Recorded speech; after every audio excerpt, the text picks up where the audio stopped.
Olá, bom dia! Hoje, terça-feira, 4 de junho, está no ar mais uma edição do programa Notícias de Frente. Aqui ao meu lado tenho o prazer de ter a companhia de Lúcio Sorge e Antero Paes de Barros. Oi, Antero, bom dia. Bom dia, Nayara, bom dia, Lúcio, bom dia ao telespectador e telespectadora. Lúcio, bom dia. Bom dia, Nayara, bom dia, Antero, e bom dia a você que nos honra com a sua companhia. Olha, eu quero começar falando, antes da gente saber o destaque de vocês, eu quero falar de saúde.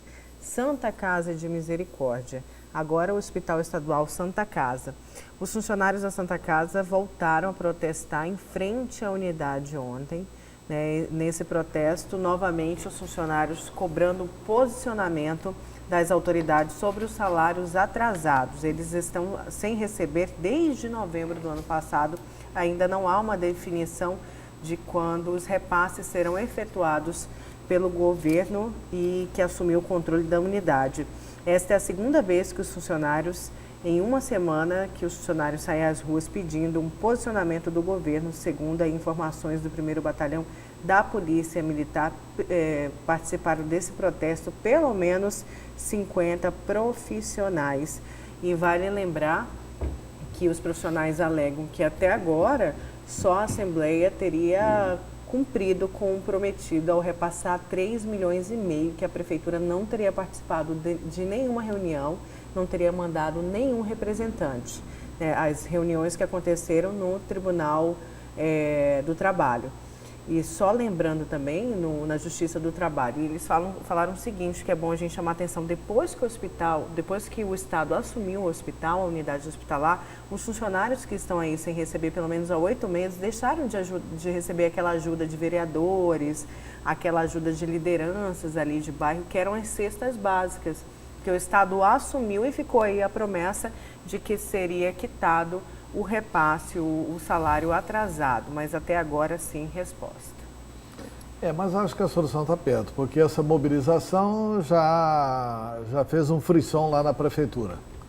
A Prefeitura está anunciando, a liberação de 3 milhões e 100 mil reais, que ela vai participar com 3 milhões e 100, a Assembleia iria participar com 3 milhões e 600, o Estado vai adiantar alguma coisa e tem que ver onde é que o governo do Estado vai utilizar esses 10 milhões.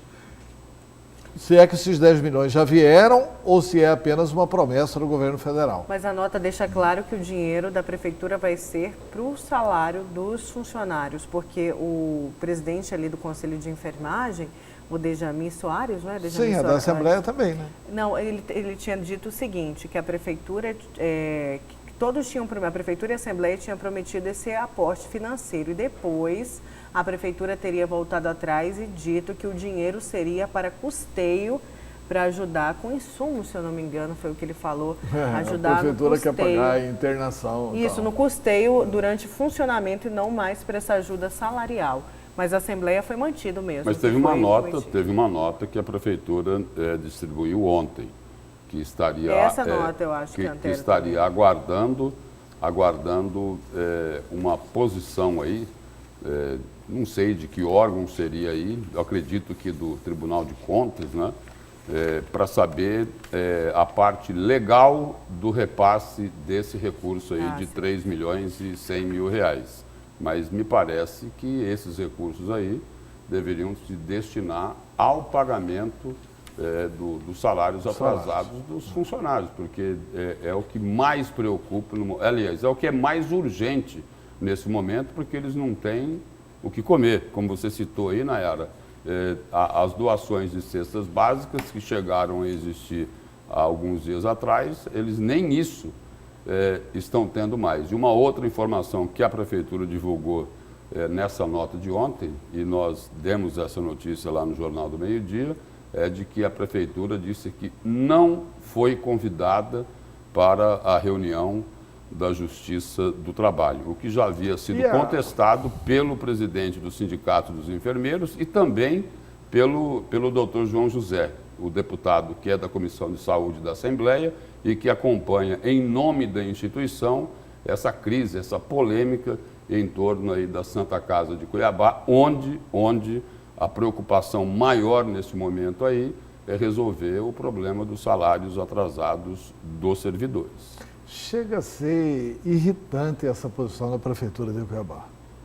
Eu preciso deixar claro o seguinte, a Prefeitura deve 10 milhões ou 12 da emenda do Walter Nieto? Aquela emenda era de 12 milhões. 12 milhões. Então a Prefeitura deve 12 milhões e 400 mil para a Santa Casa. A Prefeitura se apropriou indevidamente de 12 milhões e 400 mil da Santa Casa. Como a Santa Casa, como figura jurídica, praticamente deixou de existir, não tem como acionar a Prefeitura. Mas a Prefeitura é devedora de 12 milhões e 400 mil da Santa Casa. Ah, mas o recurso veio para a Prefeitura, exatamente como foi combinado com o deputado Valtenir, com o senador Hélio Fagundes. A Prefeitura ficou de repassar exatamente como ficou combinado e não repassou. E agora de 12 milhões, se eles passarem só 3 milhões e 100, a Prefeitura, sob a gestão do Emanuel Pinheiro, está no lucro, na passativa, de 9 milhões e 300 mil reais. Eu preciso deixar claro isso. Esse dinheiro tem que ser para pagamento de salários. Como esses primeiros 10 milhões também que vêm da União, tem que ser para pagamento de salário. O Estado vai fazer o quê com esse dinheiro? Tem que ser para resolver esse problema de salário. Ah, mas aí vai sobrar, Tero, porque só deve 11 milhões. Não, tudo bem, mas pelo menos para complementar. A Prefeitura dá 3.100, a Assembleia Legislativa 3.600, são 6.700. Para completar 11 milhões e 100, faltam menos de 4 milhões e 400. E o Estado coloca 4 milhões e 400. E não precisa esperar vir o dinheiro do governo federal, não. É justo que o Estado coloque 4 milhões e 400, ainda que seja a título de antecipação de aluguel, como o Estado quiser constar, mas que seja primeiro para pagar a verba salarial. E tomando, Nayara, como base a informação que o presidente do Sindicato dos Enfermeiros, ele tinha dito lá naquela entrevista no Jornal do Meio-Dia, ele disse o seguinte, que o passivo aí com os salários dos servidores lá da Santa Casa seria algo próximo, dava um pouquinho menos de 10 milhões. 9 milhões e 800, 9 milhões e 900. Né? Então, talvez aí nem precisasse aí desse valor aí que o Antero colocou de 4 milhões e 400. Pode ser até que com mais 3 milhões aí o problema seja resolvido. Certo, eu quero saber agora os destaques de vocês. Vamos começar com você, Lúcio. Qual que é o seu destaque hoje? O meu destaque aí é para falar de uma delação, né? Lá na Operação Ararate, uma delação que foi homologada aí pelo Tribunal Regional Federal da Primeira Região e que estaria preocupando muita gente. Era aí a parte que faltava para que a investigação aí em torno da Ararate, dessa operação aí que teve lá a delação de Silval Barbosa, mas isso começou bem antes, começou lá com a delação do empresário Júnior Mendonça, nesse escândalo aí, que lá atrás falaram que teria tido um rombo aí superior a 500 milhões de reais. A delação é do ex-superintendente do BIC Banco, Luiz Carlos Cusiol. E o acordo foi firmado em abril, e esse acordo aí era o que estava faltando para o Ministério Público Federal e a Polícia Federal conseguirem entender bem, nos detalhes, juntar as pontas ali de como funcionava esse esquema de lavagem de dinheiro, corrupção e financiamento de campanhas que foram descobertos lá na Operação Ararate. Olha, sensacional o noticiário sobre a delação do Luiz Carlos Cusiol, hein? Vai tremer. Tomara que o desembargador Cândido Ribeiro libere imediatamente o sigilo dessa delação, né? Porque não tem mais como nem os investigados correrem. Não tem para onde correr. Fechou a operação. Fechou a operação. Agora que a gente vai saber se o pau que dá em Chico dá em Francisco. Aí é o seguinte, aí com esta delação aqui, a Operação Ararate, ela entra nos moldes do que fazem os investigadores da Lava Jato e o que fizeram os investigadores da Lava Jato. Ou seja, perseguir e identificar os caminhos do dinheiro da corrupção, daquilo que foi roubado dos cofres públicos, por onde passou e até onde chegou. Não é isso, Antero? É isso, e veja que o desembargador federal Cândido Ribeiro é a segunda instância da Justiça Federal. O Cusiol, por exemplo, está condenado aqui a mais de 32 anos de prisão na sentença do juiz Jefferson Schneider. Como a delação dele foi aceita, imagina-se que ele entregou gente para cima, né? Que é uma coisa bombástica. Bombástica. Bombástica. Tem muita gente que já não vai tomar direito o café da manhã com o seu destaque. Certo, Antero. E o seu destaque? Meu destaque é que a demagogia não faz bem, né? Porque mais dia, menos dia, as pessoas acabam descobrindo quem são os demagogos. Hoje, que é dia 4, né? Hoje é dia 4 de junho, terça-feira. Ontem retornou à Assembleia Legislativa o deputado Eduardo Botelho. E o deputado Eduardo Botelho retornou como o apóstolo do não, né? O deputado Eduardo Botelho retornou e disse ontem, em entrevista coletiva, que ele não vai conceder o reajuste. Olha, não dá para exercer mandato parlamentar em cima da demagogia. O bônus é meu e o ônus é teu. Não dá. Eu acho que isso, assim, beira a uma questão de deslealdade. Eu acho que o Botelho faz muito bem de anunciar a sua posição. Eu quero só entender por que a presidente em exercício não anunciou essa posição antes. Porque a deputada Janaína não pode ficar mal com os servidores. Ainda que a Assembleia não tenha condições de pagar a RGA, ela não pode anunciar. Isso para mim só tem um jeito, só tem uma palavra, que é demagogia. Como também, e eu já cansei de elogiar aqui a deputada Janaína. Sim. Tenho defendido bastante o mandato da deputada Janaína aqui.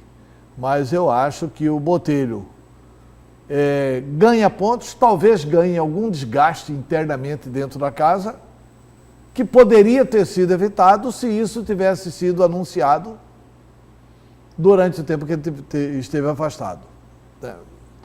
Outro problema, também relacionado à Assembleia, também envolvendo um deputado estadual. Acho que ficou muito mal, e aí também eu estou tratando os dois assuntos num destaque só, porque pega também a questão demagógica. Eu não aceito verba indenizatória. Eu não quero verba indenizatória. Depois eu aceito 3.500 no primeiro mês de verba indenizatória.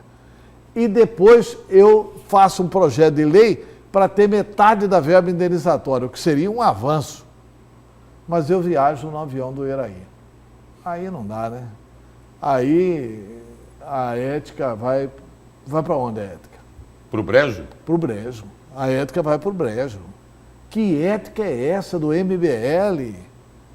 Eu viajo... Você está se referindo ao deputado Ulisses Moraes, que foi denunciado pelo deputado Barranco, da tribuna da Assembleia Legislativa. É mais feio fazer isso. Podem anotar. O deputado Ulisses Moraes vai votar todas as teses dentro da Assembleia em favor do agronegócio, esteja ou não certo o agronegócio. Eu acho que o agronegócio tem que ser prestigiado, etc. e tal, mas assim, eu não aceito verba da Assembleia e eu vou viajar o interior inteiro com o avião do Iraí. E lembrando que ele já tinha, uma posição mais favorável ao agronegócio, não é isso, Lúcio? A gente entrevistou bem no início do ano. O que pode ter. Não, sim. Pode quando ter, não tem problema. A taxação veio à tona. Pode, e ele sempre teve uma posição. O que não posição, pode é o mandato dele ser financiado pelo agronegócio. Não, mas ele tudo pode que dizer... ele pregou... eu falo a posição, ter uma posição mais favorável ao agronegócio, porque vai um pouco de encontro que ele pregou na campanha. Porque né? o parlamentar... Todo o MBL, pregou o quê? Transparência, ética. Ele não pregou ética? Sim. É ético um juiz de não direito... vender o mandato dele. É ético um juiz de direito viajar no avião do Eraí? Não. É ético um desembargador federal viajar no avião do Eraí? Um ministro do Supremo viajar no avião do Eraí? Não é. E não é ético também um deputado estadual viajar no avião do Eraí, porque ele pode investigar em determinado momento. Aliás, tem uma investigação na Assembleia, sobre a qual ele vai ter que votar, que um dos itens a serem investigados lá é uma cooperativa, que é cujo maior acionista da cooperativa é o empresário Eraí Maggi. E vai ter que ter o voto lá do Ulisses Moraes. Com que autonomia, com que independência que ele vai votar. Ele pode até dizer, Aí né, não é, não. Ele pode Sim. até dizer o seguinte. Que convença nada. Eu vou ao encontro do que o Antero está falando. Ele pode dizer, olha, não teve nada demais, foi só uma carolinha, não teve e não terá troca de favores. Só que o seguinte... Não vamos misturar. Por tudo que o Antero acabou de colocar aí, tem questões que vão passar sob a avaliação dele enquanto parlamentar, e aí, pelo fato de ele ser detentor de um mandato popular, ele tem que enfrentar o dilema da mulher de César. Não é isso? É isso. Quer dizer, ela tinha, além de ser, ela precisa parecer honesta. Pois é, então a Janaína e o Ulisses, que estão brigando na rede social para ver quem que é o rei ou quem que é a rainha da rede social, tem que brigar agora por um outro troféu, para ver quem que é o rei, quem que é a rainha da demagogia na Assembleia Mas Legislativa. daqui a pouco a gente fala mais disso, Tá viu, bom. Antero? E daqui a pouco é o seguinte, não sei se a gente vai ter aqui hoje, vai ter o imperador das redes sociais. Ah, tem. Não tem o Daqui imperador? a pouquinho, ainda nesse bloco, mas não conta quem que é o imperador das redes sociais, não. Porque esse lá é ligeiro, como disse o Lúcio. Não, mas não tem problema de contar, né, Yara? Senão o Antero não vai aguentar aí de tanto... Tanta curiosidade. Zé Medeiros. Você sabe. Zé Ele Medeiros. sabe quem é. Zé Medeiros. Zé Medeiros é um cidadão que entre... Ele podia confundir com o Flávio Não, Bolsonaro também. eu vi uma nota ontem do Zé Medeiros, numa parte da Gazeta, que ele falando assim, olha, lutar pelo FEX eu posso lutar, mas o governo federal não tem dinheiro para pagar. Ele disse isso ao Jornal do Meio-Dia ontem. Ao Jornal do Meio-Dia ontem. Isso. Quer dizer, esse cidadão foi eleito com os votos dos mato-grossenses. E ele vai lá para bajular o Bolsonaro, ao invés de defender o interesse do Estado. Ele tinha que usar. Eu sou amigo do Bolsonaro. Eu falo com o Bolsonaro e falo com o ministro. Mas não tem dinheiro para pagar. Ou seja, ele está contra Mato Grosso. E a pergunta que nós fizemos a ele, Antero, no Jornal do Meio-Dia, sobre esse tema, foi na esteira daquilo que você colocou na semana passada aqui no Notícia de Frente, que essa questão do FEX deveria entrar na pauta do governo e principalmente na pauta da bancada federal de Mato Grosso. Certo, mas daqui a pouco a gente volta a falar desse assunto. Vamos falar agora de transporte público. Primeiro entrou em vigor ontem, né? Já está vigorando a nova passagem, o novo preço da passagem do transporte coletivo em Cuiabá, R$ 4,10. E olha só, o Ministério Público abre inquérito para acompanhar a licitação que foi lançada pelo prefeito Emanuel Pinheiro. A investigação foi oficializada no dia em que o prefeito anunciou o certame. O Ministério Público Estadual instaurou um inquérito civil para acompanhar o processo licitatório para a contratação de empresas que irão atuar no transporte de Cuiabá. A investigação foi oficializada pelo promotor de justiça Roberto Turim no último dia 27, mesma data que o prefeito anunciou aí a licitação. Na portaria de abertura da investigação, o promotor citou um documento no qual a Procuradoria-Geral de Justiça o designa para acompanhar todos os trâmites relativos ao certame, a nova licitação do transporte coletivo de Cuiabá. Mais uma vitória dos vereadores, né? Os vereadores levaram para o doutor Turim o edital da licitação, apresentaram o que, na visão de alguns vereadores, tem muitas falhas nesse edital, discutiram isso com o doutor Roberto Turim, e agora o doutor Roberto Turim vai acompanhar passo a passo, o certame licitatório da prefeitura. Ou seja, com a lupa do doutor Turim, a sociedade pode ficar tranquila. eu acho que é uma medida tranquilizadora da sociedade, porque é um dos maiores nomes, um dos nomes mais honrados do Ministério Público que vai acompanhar essa licitação. Como esse também deve ser o interesse do prefeito Emanuel Pinheiro, de fazer tudo certo, ele deve estar absolutamente tranquilo com a indicação do Dr. Turinho. E aí, nesse tema aí, Antero, tem dois aspectos aí que são muito positivos. O primeiro é do Ministério Público acompanhando a licitação para a escolha de novas empresas para o transporte coletivo. A gente tem aí uma segurança maior, uma garantia de maior transparência nesse procedimento licitatório. Mas tem algo que é ainda, talvez até mais importante do que isso. Depois da licitação, com as empresas que forem escolhidas, vai ser feito um contrato onde vão estar descritas lá as obrigações dessas empresas. E aí o seguinte, e aí vai ficar mais fácil de cobrar, porque se aquilo lá, o que for colocado no papel não for cumprido, o Ministério Público terá todas as condições de enquadrar quem está se desviando da rota. Porque até hoje é isso que aconteceu. Tem um contrato, tem lá as obrigações das empresas, essas obrigações não são cumpridas e continua tudo. Só o outro lado é visto, você pontuou muito bem, Lúcio, porque a SERC foi provocada e perguntada por que desse reajuste. Daí ela falou, a SEC não tem a obrigação de fiscalizar, mas tem sim a obrigação de fazer valer tudo que foi acordado durante a licitação. Ou seja, o que foi definido ali, que ia ser, a licitação ia respeitar, o reajuste ia respeitar, claro, todo o déficit que as empresas têm anualmente.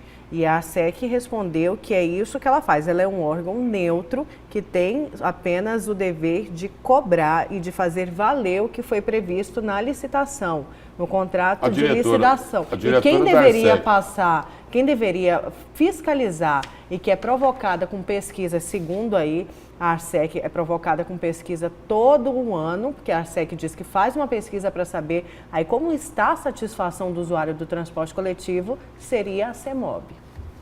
Olha, eu tenho dúvidas em relação a isso. Na própria tradução da sigla ARSEC. Sim. Agência Reguladora dos Serviços Concessionados. É para regular o quê? Só a tarifa? Foi o que a diretora da ARSEC aqui na semana passada disse numa entrevista. Ela falou, olha, tem aqui um ritual aqui que todo início de ano a gente tem que ver para quanto que vai o valor da tarifa. Agora, e o problema do usuário? Quem é que vai olhar? Mas isso foi perguntado, foi aí que ela falou, quem tem que olhar e quem tem que fiscalizar é a CEMOB. Então tem que seguir a ARSEC. Não serve para nada. E a ARSEC serve para quê? Para aumentar o valor da passagem? Para fazer valer o que foi acordado. É isso que eles disseram. Não, foi o que eles responderam. Você fazer para o que foi acordado onde?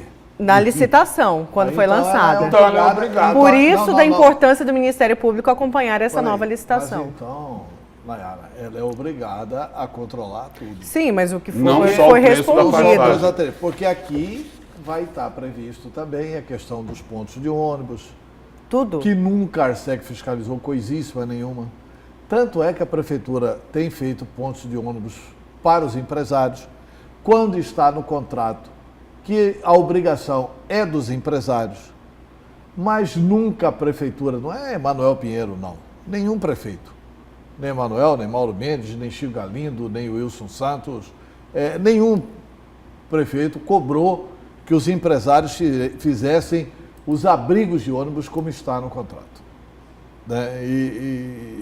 E agora o Ministério Público vai acompanhar a licitação, vai acompanhar para e passo e vai acompanhar também as cobranças.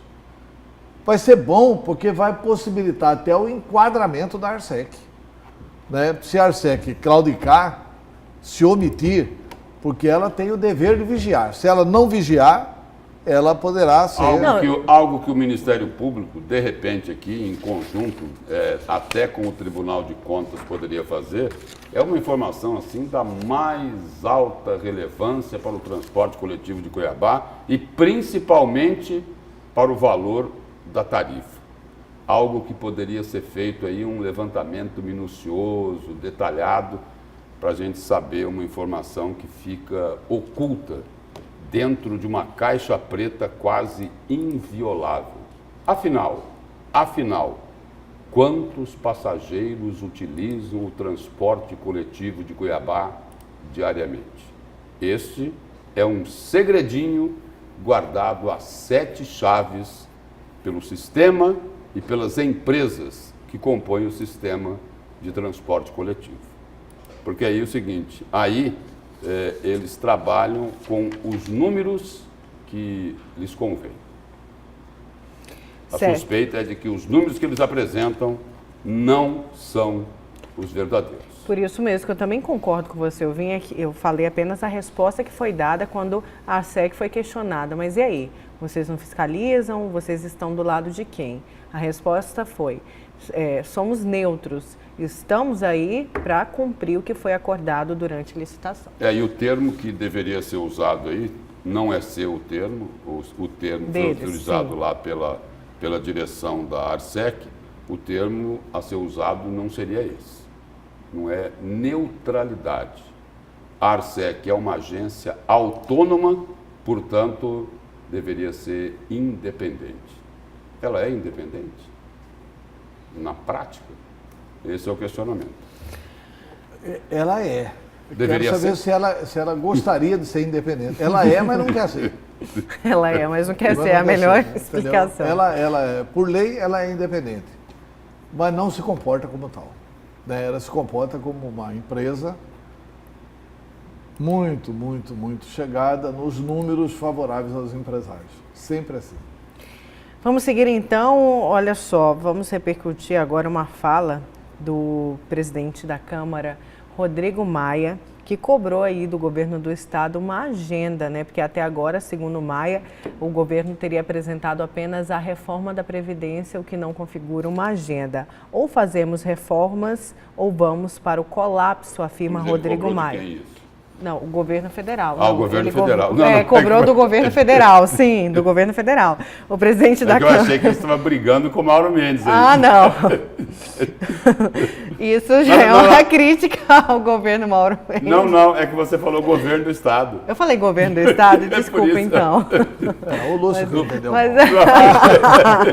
Mas é o governo federal. Olha só, o presidente da Câmara, Rodrigo Maia, disse ao jornal O Estado de São Paulo que em 5 meses de governo, o presidente Jair Bolsonaro sofre com a redução de expectativas positivas e defendeu a aprovação de uma agenda de reformas para o país. Chegamos num ponto onde ou nós construímos essa agenda em conjunto ou vamos para um colapso. Ele também fez aí essa crítica que eu falei, foi no site Antagonista que eu li, vou ver até se eu acho aqui.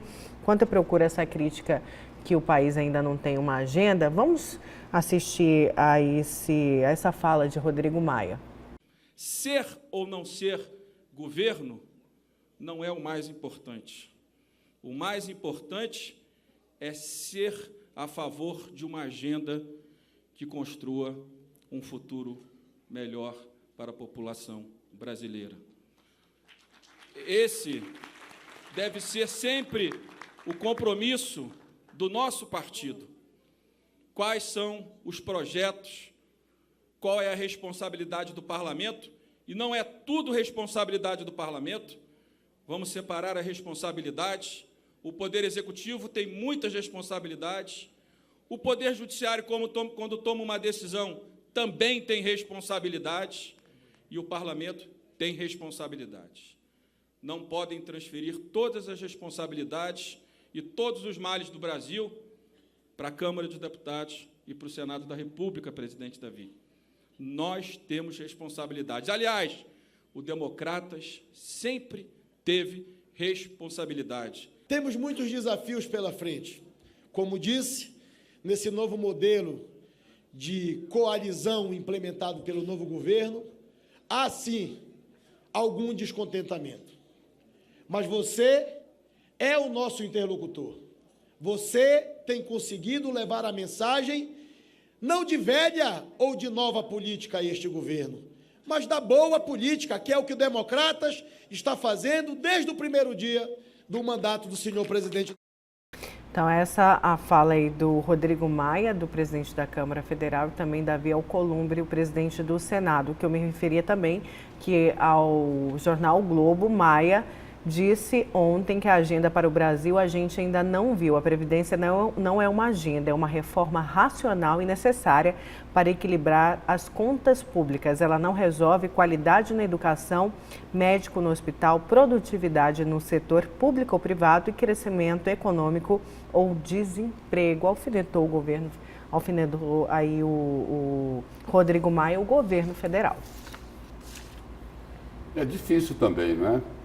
É lógico que o governo precisa de uma agenda positiva, mas a gente não pode esquecer aqui que o Palácio do Planalto também tem que ficar atento, né? E muito atento para poder anular, né? Não permitir que avancem, né? Determinadas conspirações, né? Que partem lá de integrantes. Eles não gostam mais que se fale isso, né? Até proibiram internamente os funcionários proibido, da Câmara, né? Porque o Centrão ele tem feito muita coisa para tentar fazer o Palácio do Planalto de refém, né? Sem aqui ainda não é aquele regime onde tem primeiro-ministro, né? Mas na verdade é o seguinte, eu sempre tive essa posição. Eu sempre achei que a Câmara está louquinha para aprovar a reforma da Previdência. E vai aprovar. E vai aprovar. E vai aprovar rapidamente. O que é inédito na história do Brasil. Isso vai ser um grande mérito do governo Bolsonaro. Quer dizer, vai ser atribuído ao governo Bolsonaro, o projeto é do governo Bolsonaro, ele será aprovado com pouquíssimas modificações, ele vai ser aprovado com aquela economia de 1 trilhão. Nesse momento, eu estou na torcida para eles não tirarem estados e municípios da reforma. Tem até uma informação aqui, Antero, sobre isso, que é do relator lá da reforma da Previdência. Embora alternativas estejam na mesa, o relator da reforma da Previdência, na comissão especial da Câmara, Samuel Moreira, disse não ver alternativa melhor do que a manutenção dos entes, né? No caso aí, estados e municípios, no projeto apresentado pelo governo. Pois é, eu acho que isso aí tem que fazer rapidamente. Mas o Rodrigo Maia, a partir daí, passa a ter razão. Primeiro que ele liderou a Câmara dos Deputados para aprovar isso. Segundo, que ele passa a ter razão de cobrar uma agenda do governo. Tá bom, tá aí, tá aprovada a reforma da Previdência. E agora? Vamos votar o pacote anticrime do Moro. Tá bom, aprova o pacote anticrime do Moro. E agora? Isso não pode ser agenda de um país. Nós precisamos de emprego, emprego, emprego, emprego, emprego. Qual que é o nosso projeto? Qual que é o nosso projeto na educação? Nós não temos, gente. Isso não foi discutido na campanha eleitoral e nem está sendo neste momento. O governo foi infeliz em algumas indicações. Foi feliz na indicação do ministro da Fazenda, foi feliz na indicação da ministra da Agricultura, foi feliz na indicação do ministro da Justiça e foi péssimo na indicação dos ministros da Educação. Entregou o Ministério da Educação para um cidadão chamado Olavo de Carvalho, que nem mora aqui, que diz que é sociólogo, que é filósofo, que é não sei o quê, que nunca ninguém leu Olavo de Carvalho, e que entraram na educação para fazer uma confusão, com o apoio do Olavo de Carvalho, os Olavetes. A indicação dele, como se alguém tivesse votado em Olavo de Carvalho. As pessoas votaram em Jair Bolsonaro. Então precisa ter uma proposta da educação e precisa resolver a questão da saúde. Só complementando que o relator da reforma da Previdência, o Samuel Moreira, disse que vai apresentar o seu relatório nesta quinta ou, no máximo, na próxima semana, segunda-feira. E o deputado José Medeiros, como o Lúcio falou, o imperador das redes sociais, falou sobre todos esses assuntos e também falou sobre eleições 2020. Ele foi o entrevistado de ontem do Jornal do Meio-Dia. Acompanhe. Deputado, essa informação aí que a imprensa já divulgou é um propósito de José Medeiros? Olha, a imprensa é tão rápida que parece aquela história do leão e do macaco. Mas olha, Parece o senhor na internet. É o seguinte, a gente tem conversado sobre a política da cidade, né? E lógico, aí saem os comentários e acaba vazando alguma coisa. Lá em Rondonópolis tem vários nomes e a gente tem defendido que esses nomes continuem conversando, porque essas coisas só se decidem lá no momento da eleição, né? Então não tem nada definido, Medeiros é pré-candidato, não é momento de lançar pré-candidatura. Agora, esses assuntos saem porque vem muita gente pedir, o fato de eu estar na vice-liderança, outros falam, olha, seria bom aqui na cidade e tal, mas eu tenho dito, olha, não é o momento, no momento certo a gente discute. Certo. Deputado, hoje, na verdade, repercutiu também na imprensa uma fala do Rodrigo Maia, o presidente da Câmara, dizendo que até agora o governo federal não apresentou uma agenda e que a agenda, na verdade, não se resume apenas à reforma da Previdência. Como o senhor, como vice-líder do governo Jair Bolsonaro na Câmara, responde a esta repercussão, a esta fala de Rodrigo Maia? O Rodrigo está diante da ótica dele, ele está correto. Ele sempre assistiu, o pai dele foi prefeito, ele estava a vida inteira na política, ele viu os governadores chegarem às vezes já com, ou o presidente já com a pauta, olha, nós vamos por aqui, nós vamos fazer isso, vamos fazer aquilo, e aqui essas coisas acabavam não se concretizando. Esse governo, a própria base aliada chegou um momento de perguntar para o Paulo Guedes quais são os eixos temáticos, para onde o Brasil está caminhando. Por que não foi feito nada até agora? Ele falou, realmente não foi feito nada até agora. Ele falou, porque eu não consigo construir uma casa do telhado para baixo. Eu tenho que construir do alicerce para cima. Então não tem como colocar a parede, ou ficar falando de parede, ou do acabamento, ou da cor da tinta, se você não fez o alicerce ainda. E o alicerce são essas reformas. Não existe Brasil sem reforma da Previdência, sem reforma tributária. Porque para isso tudo acontecer, precisa de investimento, precisa gerar riquezas. E ninguém vem gerar riqueza aqui se o Brasil não estiver passando a imagem de solvente. Então, nesse momento, o foco total é a reforma da Previdência. Aí sim, aprovou essas reformas, aí sim nós podemos dizer, olha, vamos focar aqui, focar ali, porque até então, qualquer plano, fica no mundo das especulações e das hipóteses, se aprovar as reformas. O senhor utilizou dois termos aí, deputado, alicerce e base aliada. O governo sem base aliada estaria sem alicerce político. É correta a afirmação, não é? É correto, porque tem um tripé que segura todo o governo, seja ele democracia, ditadura ou mesmo monarquia. Apoio popular, base política e a questão econômica. O pilar da economia ele é muito forte. Se ele desmoronar, os outros dois não se seguram por muito tempo. E nesse momento o governo está mais preocupado em fortalecer a economia porque o resto vem de arrasto. Deputado, e a reforma da Previdência? Tem um aspecto aí que foi divulgado na semana passada de que na parte dos estados ficaria para os estados a reforma da Previdência. E isso por uma exigência lá de um grupo de deputados federais. Vai se confirmar isso? Na verdade, depende muito do comportamento dos governadores. Porque tem muito governador que ainda está achando que o mundo continua no mundo analógico. Que naquela época o sujeito era um comportamento político no seu estado e outro comportamento em Brasília. Hoje em dia não, essas notícias chegam rápido. Então o sujeito vai lá, apoia a reforma, reúne com a bancada junto com o presidente e fala, olha, eu dou total apoio para as reformas.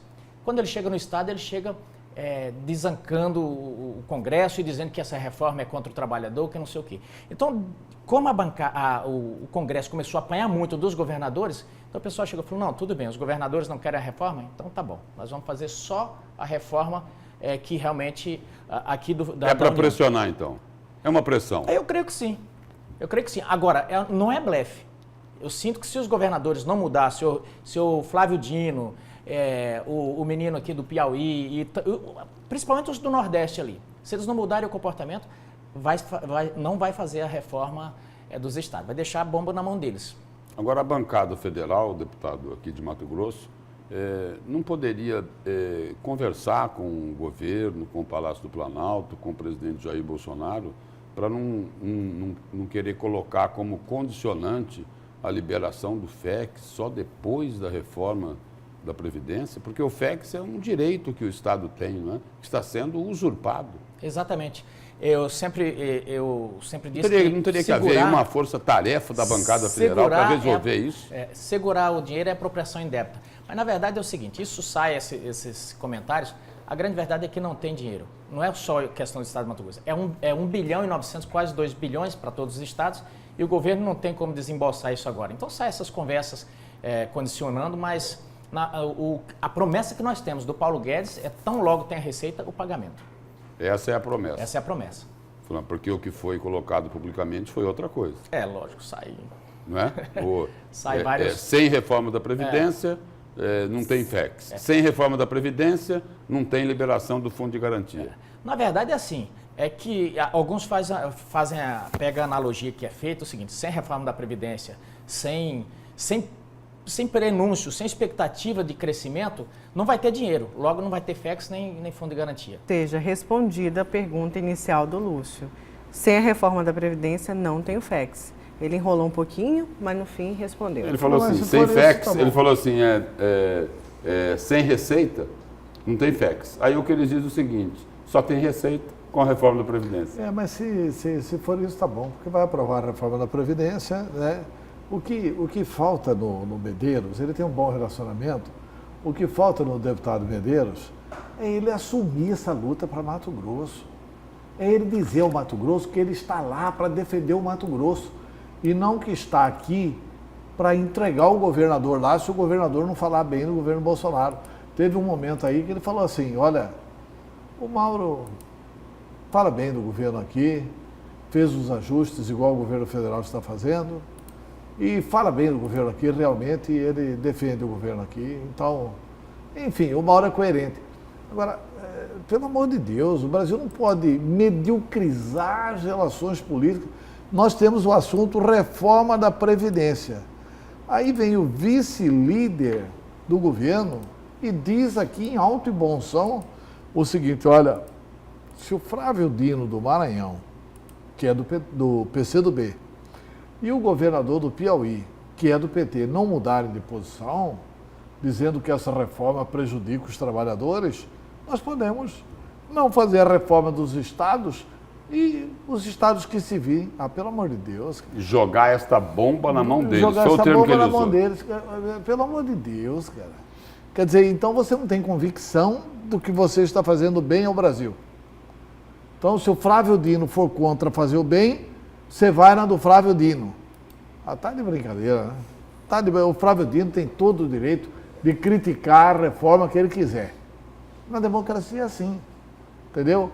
E o Medeiros tem todo o direito de defender a reforma da Previdência. Se a reforma é boa, vamos votar logo a favor da reforma, não tem que ficar com essa encebação. E se a gente fosse aprofundar, tomando como base a expressão que ele usou, a gente fica até um pouco assustado, né? Ele falou assim, olha, se os governadores quiserem endurecer, nós jogamos a bomba dos estados na mão deles. E aí é o seguinte, aí lá em Brasília é outra bomba? É o que você acabou de falar. Tem que defender a reforma da Previdência porque é algo que, apesar de ser assim, extremamente polêmico, é algo que o Brasil necessita. Sem reforma da Previdência, não tem futuro. Tem que defender a reforma da Previdência por convicção. Eu sou a favor da reforma da Previdência. Diria isso na campanha eleitoral. Não teria medo de perder nenhum voto. Eu diria que sou favorável à reforma da Previdência. Ora, o Brasil quebra. Fazendo a reforma incluindo os estados, já tem um levantamento que Mato Grosso, por exemplo, em 10 anos, 0 déficit. E o déficit nosso é altíssimo. Então é evidente que é necessária a reforma da Previdência.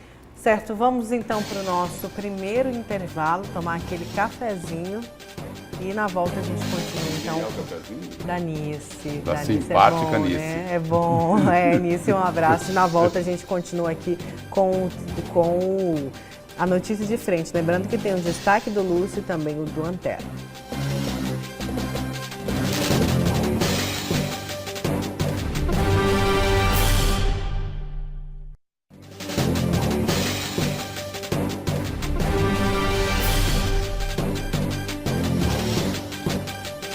Voltamos com a segunda parte do programa Notícias de Frente. Olha só, o deputado Eduardo Botelho antecipou seu retorno à Assembleia Legislativa e reassumiu a presidência da casa nesta segunda-feira.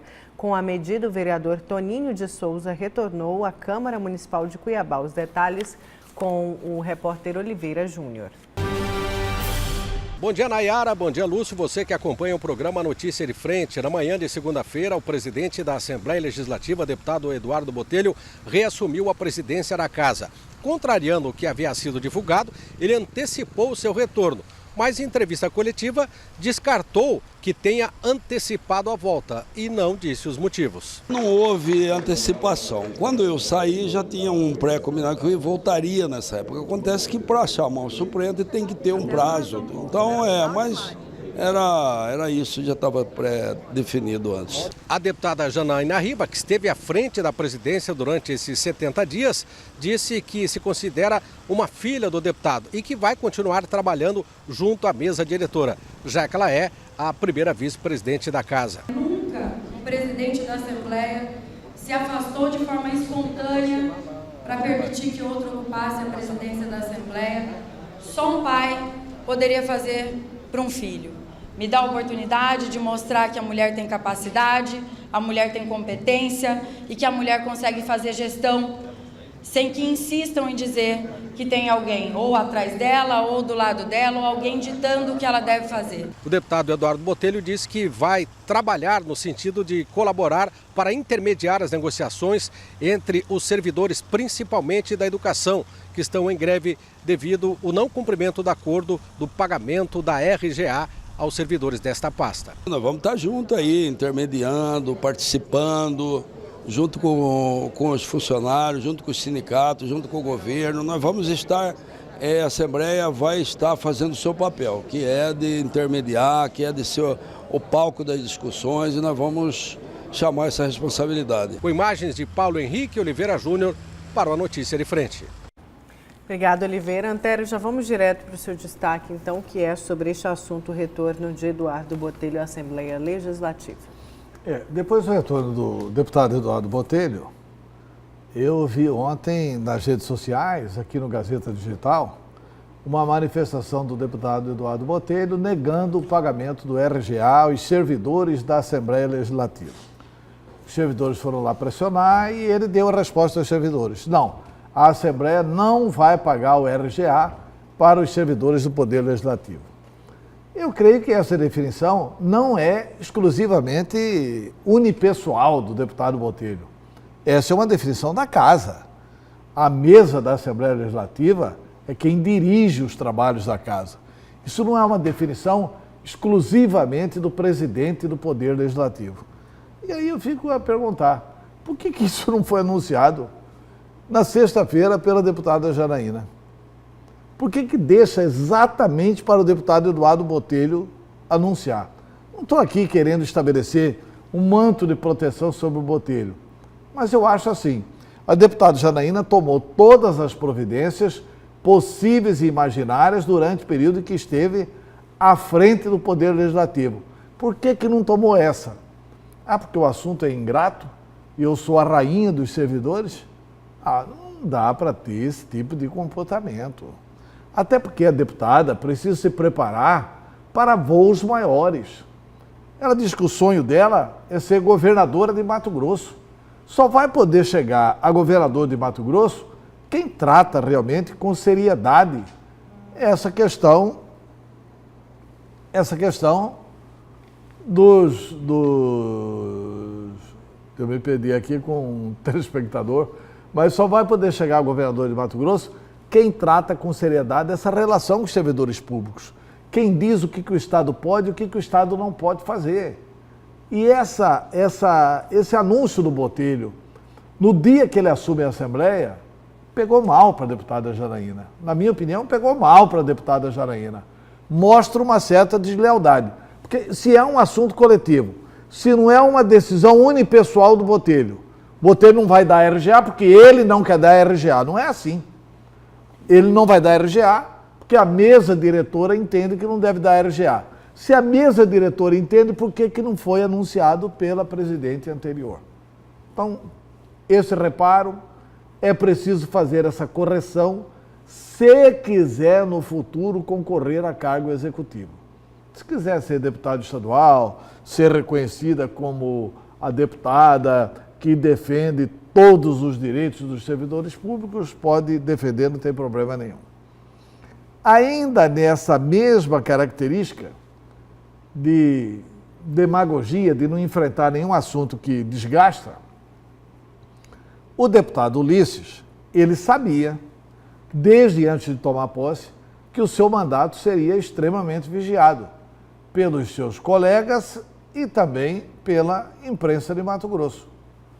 Bom, o deputado Ulisses Moraes, ele defendeu algumas teses interessantes na campanha eleitoral. Primeiro, de acabar com a verba indenizatória.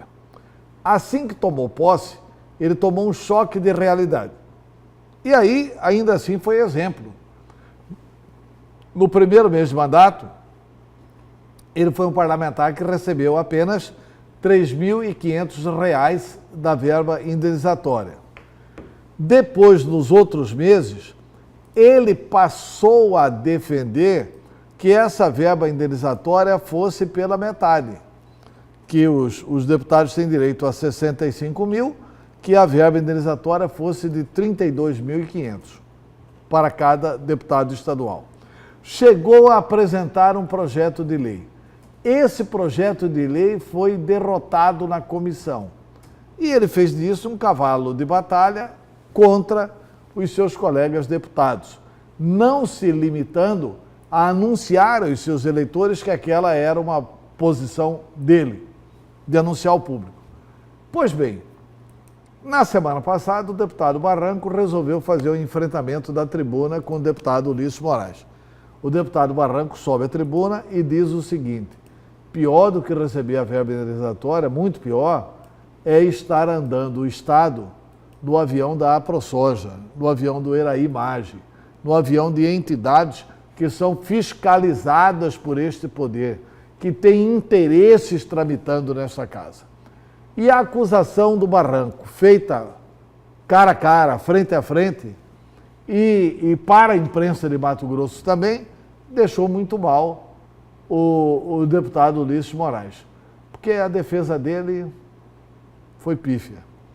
Ele falou, se limitou a dizer o seguinte: olha, o PT, enquanto esteve no poder, usou e abusou de surrupiar dinheiro público. Verdade. Só que o que as pessoas esperavam era o seguinte: é ético alguém que se elege pelo Movimento Brasil Livre, alguém que defende a ética na política, é ético ele viajar com o avião da AproSoja, como disse o Barranco, ou do Eraí Maggi, como disse o Barranco? É ético ele viajar pelo interior para fazer campanha eleitoral em avião de entidades cujos interesses estão sob o crivo da Assembleia Legislativa? Isso não pode representar realmente um tráfico de influência dessas instituições em cima do deputado Ulisses Moraes?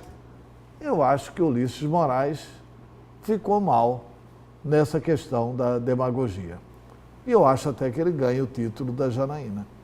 O assunto dele é mais grave que o da deputada Janaína. A deputada Janaína é um senão que precisa corrigir. Ele pisoteou na ética. E ser ético não é só fazer as coisas quando as pessoas estão vendo. É fazer o certo quando ninguém está vendo, quando ninguém tem a possibilidade de denunciar. Mas, com a palavra aí, o novo jeito de fazer política de Ulisses Moraes. É isso. E sobre esse tema aí, nós já falamos sobre isso aqui, eu quero reforçar uma sugestão que eu já fiz aqui, né? Que eu acredito que, se isso viesse a ocorrer, diminuiria e muito essa cobrança que a sociedade faz em relação à verba indenizatória. Isso vale não só lá para a Assembleia, vale para a Câmara, vale para quem recebe, talvez até com outro nome, né, com uma outra nomenclatura, esses recursos. Diminuiria e muito essa pressão se os valores que são usados por essas VIs, eles tivessem comprovação. Não é? É a prestação de contas que já foi pedido. A prestação de contas. Quer dizer, com prestação de contas, essa pressão, essa cobrança que a sociedade faz, diminuiria muito, porque aí cada deputado iria mostrar, olha, o que é o deputado, o vereador, o conselheiro, seja lá de que órgão for, vai poder mostrar o seguinte, olha, o que eu tinha direito, eu gastei assim, assim, assado. Só que não é isso que ocorre hoje, né? Quer dizer, não existe a necessidade da prestação de contas e aí a cobrança vai continuar, apesar dessa posição, digamos, equivocada do deputado Ulisses Moraes, que acabou o seguinte, uma luta que era interessante, que a sociedade aplaudia, acabou se voltando contra ele. Pois é, mas ele sabia, né, Lúcio, que ao defender essa luta, ele viraria alvo dos colegas.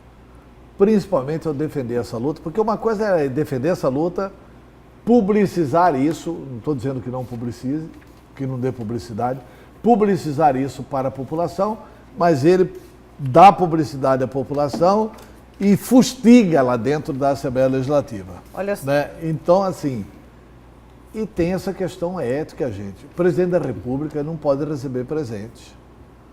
Se o presidente da República receber relógio de ouro, ele não pode guardar, porque ele não é um presente para ele, pessoa física. Não custa lembrar o que aconteceu com o ex-presidente Lula. Exatamente. Ele levou o presente para casa e teve que devolver.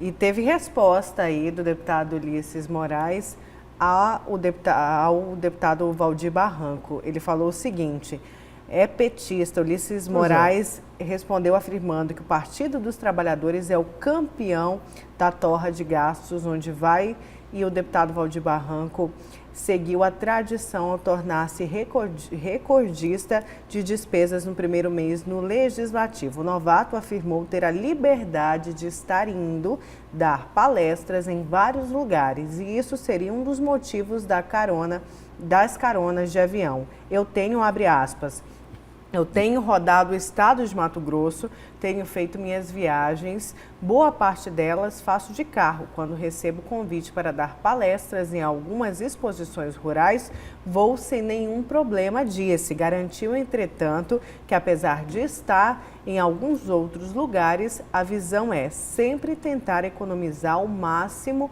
os recursos públicos e que quando as pessoas se inspiram nas coisas que você diz, elas fazem questão que você vá. Aí eu não vejo problema algum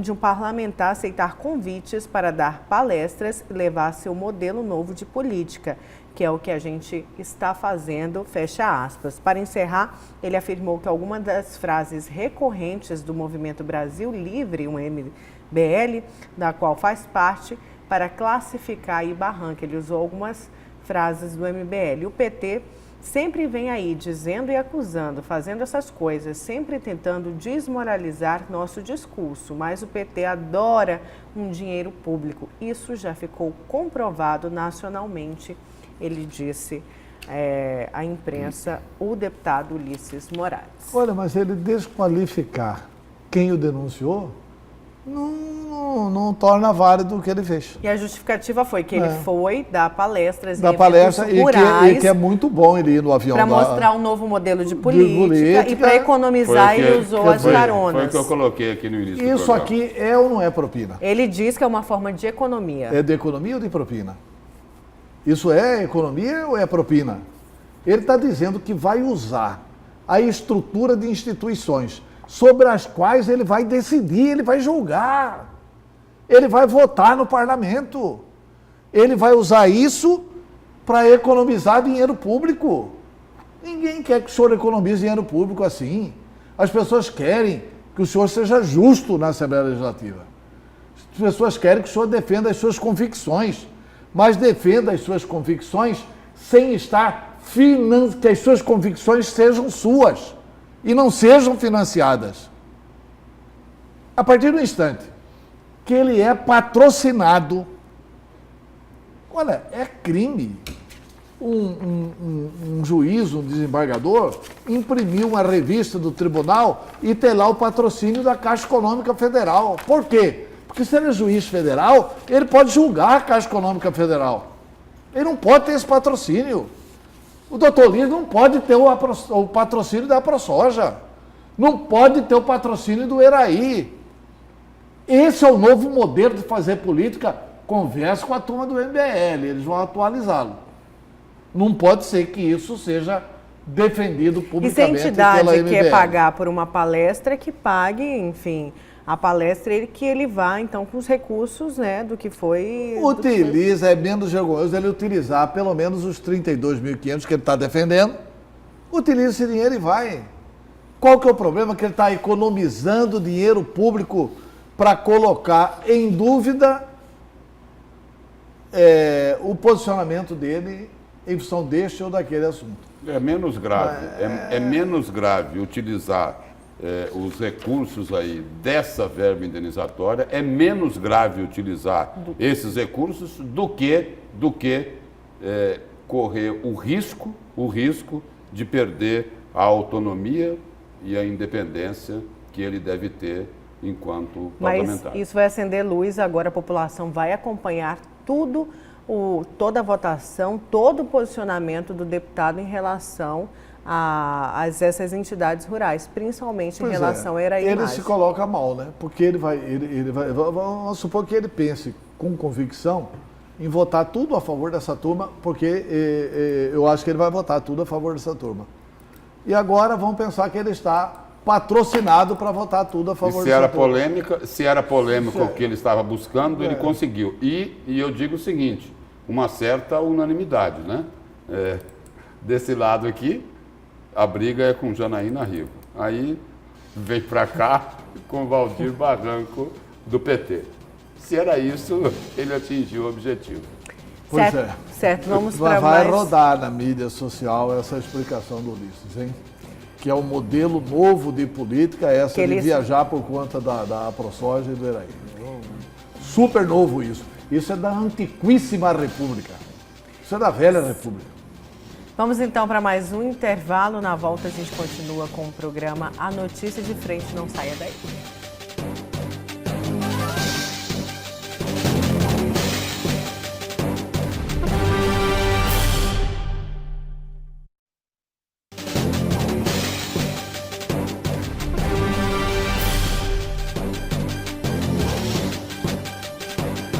Voltamos com a última parte do programa Notícias de Frente e a Cefaz aperta o cerco contra sonegadores do setor de combustíveis e mais de 60 postos já foram visitados pela fiscalização.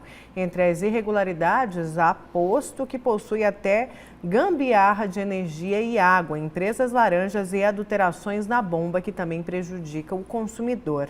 Os detalhes com o repórter José Porto. Bom dia a todos da bancada e a você que nos honra com a sua companhia em casa. Pois é, a situação é bastante grave no que tange a arrecadação do Estado no setor do comércio de combustíveis. Há uma estimativa já apresentada pela Secretaria de Fazenda de que Mato Grosso perde por ano cerca de 3 bilhões de reais com a sonegação de impostos nesse setor. E é realmente, digamos, um quebra-cabeças para entender essa história toda da sonegação. Ela começa desde lá da refinaria, quando passa na questão da gasolina, do que emite de notas, isso troca tributação no meio do caminho, depois chega nas usinas de produção de álcool, distribuidoras, há todo um setor em que os sonegadores, de alguma maneira, em algum momento, eles deixam de emitir um documento e faz tudo isso. Mas os pontos mais comuns, já apurados pela Cefaz de Mato Grosso, é o aumento aí, digamos, do percentual do álcool na mistura com a gasolina, sempre a mais. Em alguns casos já foram detectados aí também misturas como de água no próprio combustível. O setor de combustíveis, pela importância que ele tem no mercado e porque ele atua principalmente no varejo, quem acaba sendo prejudicado é o próprio consumidor, porque as fraudes normalmente ela acontece na bomba, na fraude no produto do abastecimento ou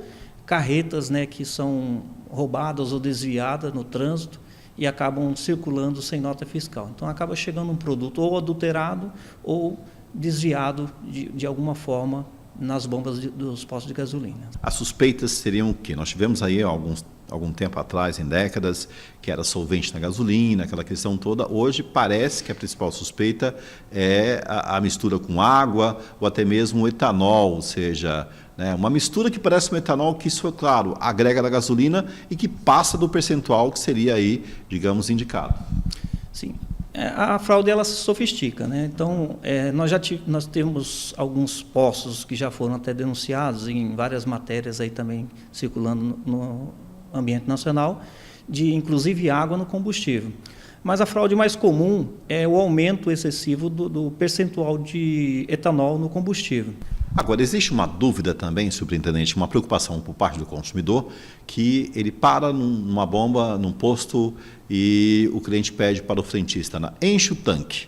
Só que esse encher o tanque nem sempre é tão cheio assim. Fica uma margem pequena ali que acaba não indo, mas a bomba registra, né? Suponha que a bomba registra aí 50 litros, mas não foi, só foi 48, 49 e ali ficou 1 litro para trás, ou seja, essa é uma fraude muito comum? Essa é uma fraude que está acontecendo com grande frequência nos últimos anos, né? Como as demais fraudes elas foram detectadas e o aparato fiscal ele acaba também se preparando para as outras fraudes, a fraude eletrônica, especialmente em adesão, inclusão de um chip, né, fraudador dentro da própria bomba, que tira um percentual pouco relevante, né, que não é percebido pelo consumidor, mas ao final, pelo preço já praticado de forma voluntária, ele ganha uma parcela de mercado bem grande e esse percentual, pouco a pouco, ele acaba enriquecendo ilicitamente o dono dos postos. É de difícil detecção, mas está sendo bastante recorrente ultimamente. Agora, superintendente, no caso aí, nós temos, né, uma perda do Estado por ano em torno de 3 bilhões de reais em encargos que deixam de ser pagos, que são sonegados nesse setor de combustíveis. A que se deve? Qual que é a principal ação para fraudar o fisco? Como que essas empresas fazem? Normalmente, as empresas que devem ao fisco ou são envolvidas em crimes, elas acabam se organizando numa logística que acabam tirando o fisco do circuito de observação, como fazendo uma circulação fora do Estado, né, ou usando interpostos de pessoas, os famosos laranjas, ou circulando mercadoria com pessoas, transportadores que não são os habituais. Então, eles usam de vários subterfúgios e, nesses subterfúgios, o fisco acaba tendo que se desdobrar para identificar a fraude e o fraudador. Existem postos de combustíveis que aqui na Secretaria de Fazenda baixaram, ou seja, a atividade foi suspensa, mas quando o fiscal chega, está em pleno funcionamento. Perfeitamente. Encontramos com essa característica. Inclusive, encontramos alguns postos de gasolinas que estão utilizando de gatos de energia, gatos de água também, de abastecimento, que colocam em risco tanto os funcionários quanto os próprios clientes que estão abastecendo no local. Agora, essa realidade, superintendente, o presidente do Sindipetróleo, que é o Sindicato dos Empresários, colocou num depoimento recentemente para uma CPI na Assembleia, de que existe aí, né, empresários que lavam dinheiro em postos de combustíveis, ou seja, fazem empreendimentos da noite para o dia, né, aparece um posto novo, e por outro lado que existem postos também em Mato Grosso que são operados por facções criminosas. Isso já, nessa análise, fica muito perceptível essa denúncia feita pelo Sindipetróleo. Nós não conseguimos identificar algo com essa característica, mas, por óbvio, nós vamos trazer todos os dados que nós estamos colhendo no campo, né, lá no local na instalação do posto de combustível, e trazendo para cá nós vamos ver se a capacidade estruturada dele e a capacidade econômica é compatível com a movimentação fiscal que ele produz aqui no fisco. Então, e até o preço também? Inclusive o preço, porque nós já temos pesquisas sobre os preços médios e os preços praticados. E por aí é possível de identificar se existir algo com essa característica. E que bom que esse cerco foi fechado, porque você vê o tanto que o consumidor é lesado em todos os sentidos. Quem sai perdendo no fim é o consumidor. E aí esse cerco aí, pelo noticiário dos últimos dias, esse cerco ele tem se fechado aí em diversos setores da economia, né?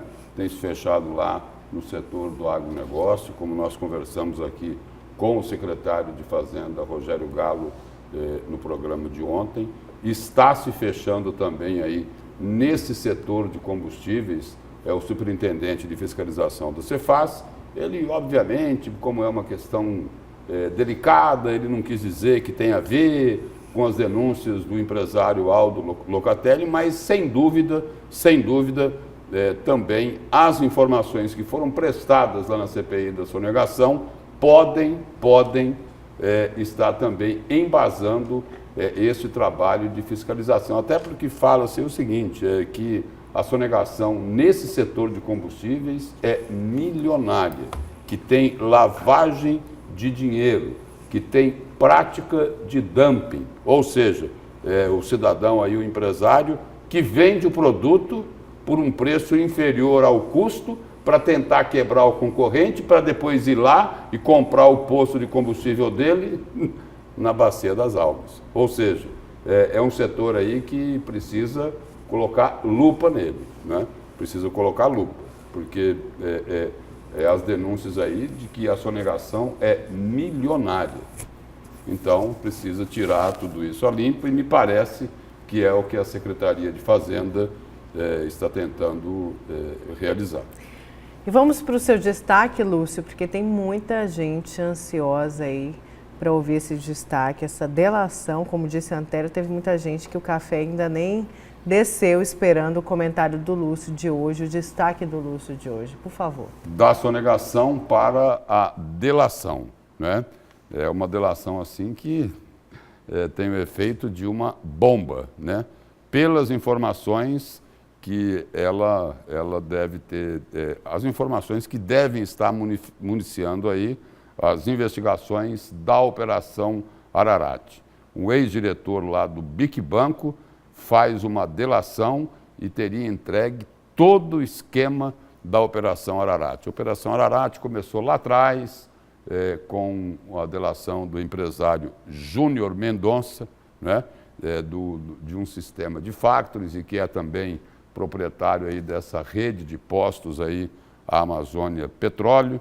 Lá atrás, o Ministério Público Federal disse que o rombo ele era em torno aí de 500 milhões de reais. O rombo não, o roubo dos cofres públicos. O dinheiro era desviado para bancar campanhas políticas, aquilo que sobrava ia para o bolso da turma na forma de propina. É lá na Operação Ararat que está aquela denúncia lá da compra e venda, compra e recompra de vaga lá no Tribunal de Contas do Estado, mais especificamente a vaga do conselheiro afastado Sérgio Ricardo. Então, tem denúncia para tudo quanto é lado. E agora, o Tribunal Regional Federal da Primeira Região homologou a delação premiada do ex-superintendente do BIC Banco de Mato Grosso, Luiz Carlos Cusiol. O acordo que foi firmado em abril, segundo aqui a reportagem do Pablo Rodrigo, no portal Gazeta Digital de ontem, seria a peça que faltava para o Ministério Público Federal e a Polícia Federal entenderem como funcionava o esquema de lavagem de dinheiro, corrupção e financiamento de campanha descoberto pela Operação Ararat.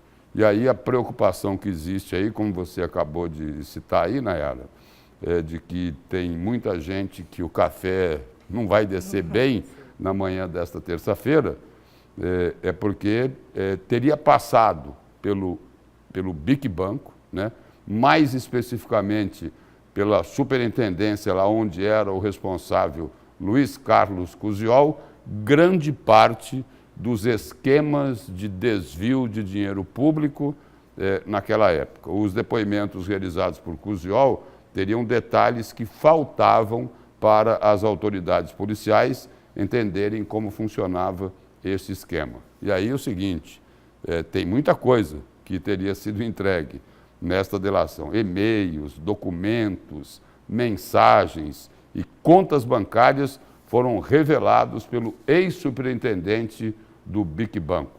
E outras instituições financeiras e também outras empresas estariam incluídas nesse depoimento que está sendo encarado aí como algo bombástico, né? Não chega a ser talvez uma delação monstruosa, mas é algo que preocupa e preocupa muita gente.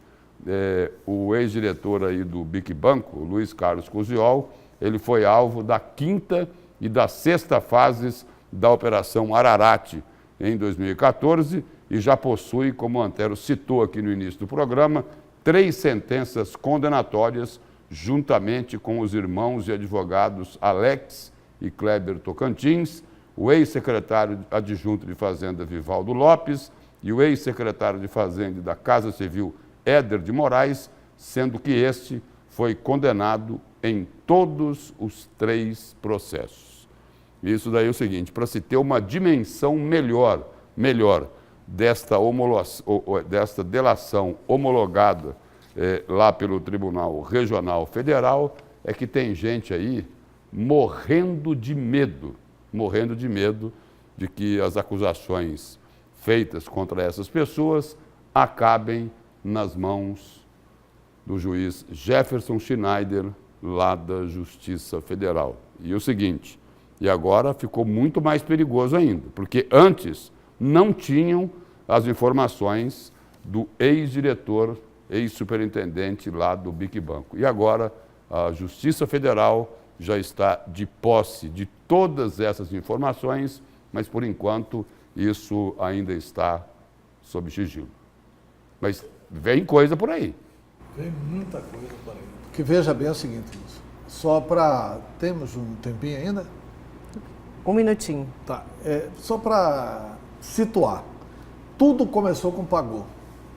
O Pagou fez um desmando no Estado, o Estado estava devendo 138, 148 milhões para empreiteiras, isso no governo Braulio Maggi, e aí ele deu autorização de serviço sem ter orçamento para pagar, e aí uma correria dentro do governo, aparece o Salvador Éder Moraes. Eu tenho a fórmula. E apresenta a fórmula como sendo a fórmula do BIC Banco. Aí bastava a secretaria, a que o cidadão tinha crédito, dar uma certidão de que a empresa XYZ tem crédito de tanto, e essa empresa sacava o dinheiro do BIC Banco e o Estado vinha e pagava depois. Isso é típico de lavagem de dinheiro. E o que diz a matéria da delação do Pablo Rodrigo? E-mails, documentos, mensagens e contas bancárias foram enviados pelo ex-superintendente do BIC Banco. Então ele recebeu e-mails dessas autoridades, e-mails dessas empresas, e isso tudo ficou arquivado. O gerente de banco normalmente é organizado. Então, são muitos crimes cometidos. O Cusiol já foi condenado a mais de 32 anos de prisão e tem muita gente agora que, se tiver justiça nesse país, vai junto. Vai junto. E ele deverá ter a sua pena reduzida, porque ele deve permitir realmente que muita gente que se achava inalcançável pelo Poder Judiciário, agora ficou bem facinho de ser alcançado. E a Operação Ararate, com esta delação aqui, consegue o mesmo que a Lava Jato já conseguiu.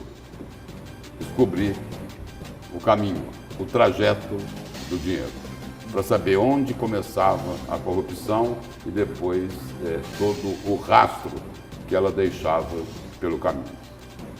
Certo, a gente volta a falar sobre este assunto, sobre essa delação. Lúcio, muito obrigada. Antero, muito obrigada. Muito obrigado, né? Bom dia para você. Você fica agora com o Jornal da Manhã com o Antônio Carlos Silva.